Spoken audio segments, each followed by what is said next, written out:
There's no feeling more intense than starting over.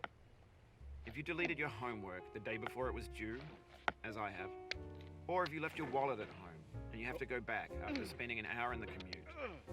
If you won some money at the casino and then put all your winnings on red but it came up black.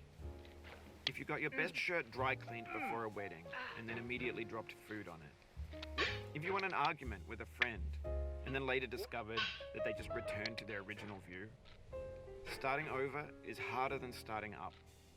If you're not ready for that, like if you've already had a bad day, then what you're about to go through might be too much.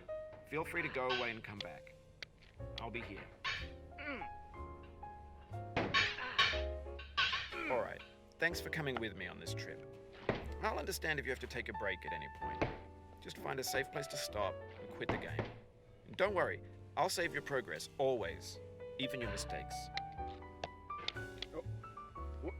This game is a homage to a free game that came out in 2002, titled Sexy Hiking.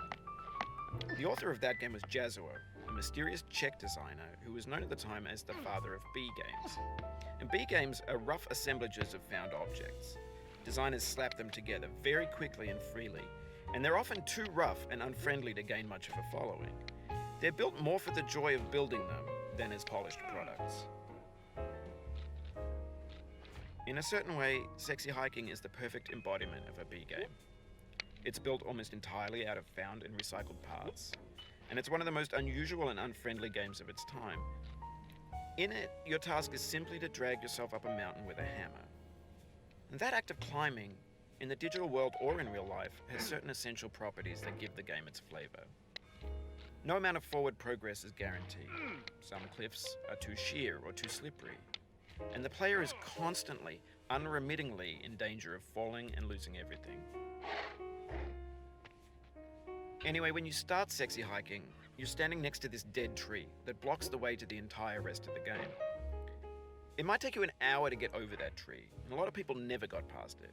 You prod and you poke at it, exploring the limits of your reach and your strength, trying to find a way up and over. And there's a sense of truth in that lack of compromise. Most obstacles in video game worlds are fake. You can be completely confident in your ability to get through them once you have the correct method or the correct equipment or just by spending enough time. In that sense, every pixelated obstacle in Sexy Hiking is real. The obstacles in Sexy Hiking are unyielding, and that makes the game uniquely frustrating. But I'm not sure Jazuo intended to make a frustrating game. The frustration is just essential to the act of climbing, and it's authentic to the process of building a game about climbing. A funny thing happened to me as I was building this mountain. I'd have an idea for a new obstacle, and I'd build it, test it, and it would usually turn out to be unreasonably hard. But I couldn't bring myself to make it easier. It already felt like my inability to get past the new obstacle was my fault as a player rather than as a builder. Imaginary mountains build themselves from our efforts to climb them, and it's our repeated attempts to reach the summit that turns those mountains into something real. When you're building a video game world, you're building with ideas, and that can be like working with quickset cement.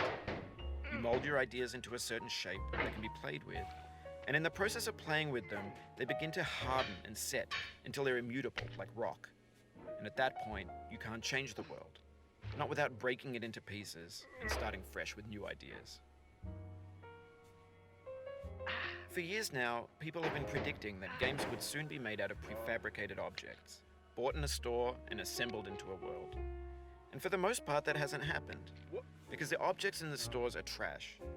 I don't mean they look bad or that they're badly made, although a lot of them are. I mean they're trash in the way that food becomes trash as soon as you put it in the sink. Things are made to be consumed and used in a certain context, and once the moment is gone, they transform into garbage.